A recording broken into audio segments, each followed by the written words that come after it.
გილოცავთ 26 მაისს საქართველოს დამოუკიდებლობის დღეს, გილოცავთ ყველას. გილოცავთ. მართლაც მნიშვნელოვანი დღეა. ხო, ეს დღე ყოველთვის გვახსენებს, რა ფასი აქვს თავისუფლებას და ალბათ კიდევ უფრო მეტად რა ძალა ერთიანობაში. ნამდვილად. და ზუსტად ამიტომ დღეს მინდა რომ შენთან ერთად ცოტა ჩავუღრმავდეთ, რა არის ის, რაც ადამიანებს გვაერთიანებს.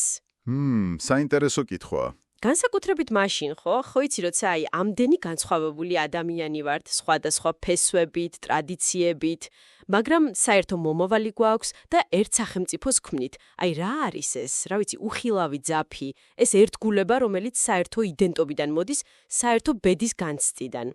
კი, ეს ძალიან ღრმა და სიმართლე გითხრა დღეს განსაკუთრებით აქტუალური საკითხია.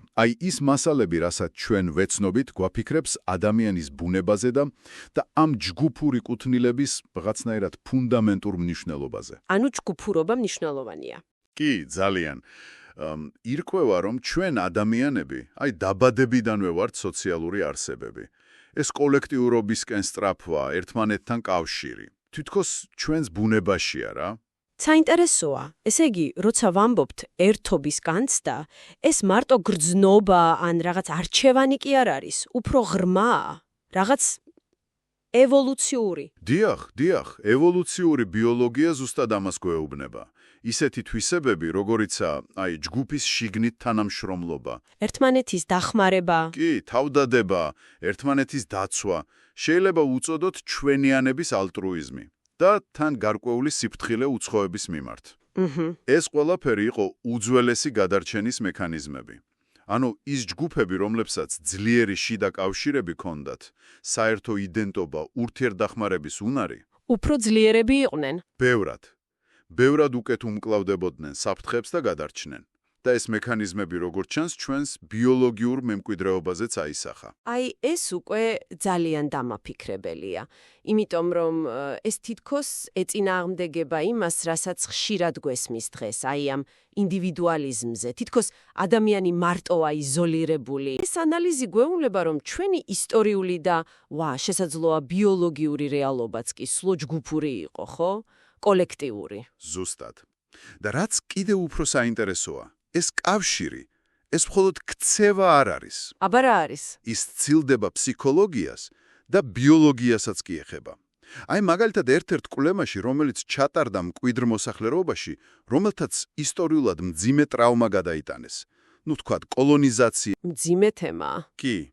და ეს კვლევა აჩვენებს კავშირს ამ კოლექტიურ ტრავმასა და ეპიგენეტიკურ ცვლილებებს შორის. ეპიგენეტიკური ცვლილებები, ეს ცოტა რთულად ჟღერს. ეპიგენეტიკა კიდევ არის ერთგვარი სოფტი პროგრამა, რომელიც არეგულირებს, რომელი გენი იმუშავებს აქტიურად და რომელი არა.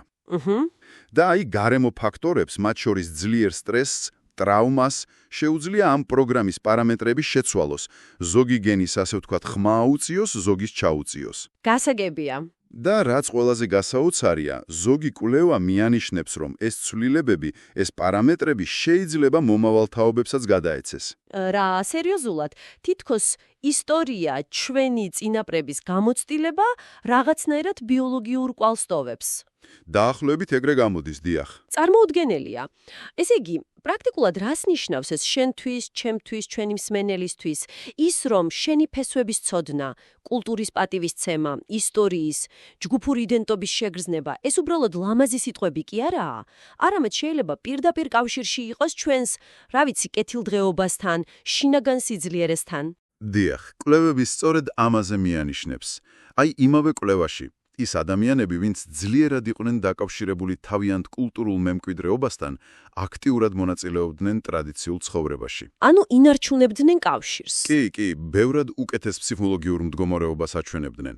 თითქოს ეს კავშირი საკუთარ ფესვებთან, საკუთარ ჯგუფთან, რაღაცნაირი დამცავი ფარია სირთულეების წინაშე. სტაბილურობას გვაძლევს, სიძლიერეს. მაშასადამე, ეს ევოლუციური მოთხოვნილება ჯგუფზე, ეს ბიოლოგიური კვალი საერთო ისტორიიდან, ეს ყველაფერი ხას უსვავს თუ რამდენად ფუნდამენტურია ეროვნული იდენტობა, განსაკუთრებით ისეთ მრავალფეროვან ქვეყანაში, როგორიც ჩვენ ვართ საქართველო. აბსოლუტურად. სწორედ ეს საერთო იდენტობა, ეს საერთო ბედის განცდა ხომ ქმნის იმ ერთგულებას, რომელიც ამდენ განსხვავებულ ადამიანს ერთ სახელმწიფოდ გვაერთიანებს.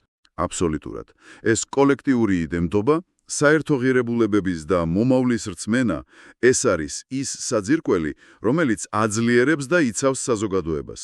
და ეს განსაკუთრებით მნიშვნელოვანია, როცა ვსაუბრობთ სახელმწიფოზე, რომელიც აერთიანებს მრავალფეროვნებას. ანუ ერთობა გვაძლიერებს. დიახ, სწორედ ეს ერთიანობის განცდა და ერთმანეთისადმი ერთგულება განაპირობებს სახელმწიფოს სიმტკიცეს და მდგრადობას. და ბოლოს, სანამ დავასრულებთ, ერთი კითხვა მინდა დავსვა უფრო შენთვის დაფიქრებისთვის. თუ კი ეს ღრმა კავშირები და საერთო იდენტობა მართლა ასეთი ფუნდამენტურია ჩვენი არსებობისთვის, როგორც ეს მასალები გვეუბნება, აი რა პასუხისმგებლობას გვაკისრებს ეს თითოეულ ჩვენგანს დღეს, ამ კონკრეტულ მომენტში, როცა ერთიანობა და ერთგულება ჩვენი ქვეყნისთვის მართლა სასიცოცხლოდ მნიშვნელოვანია. იყავით ერთად, იყავით ძლიერები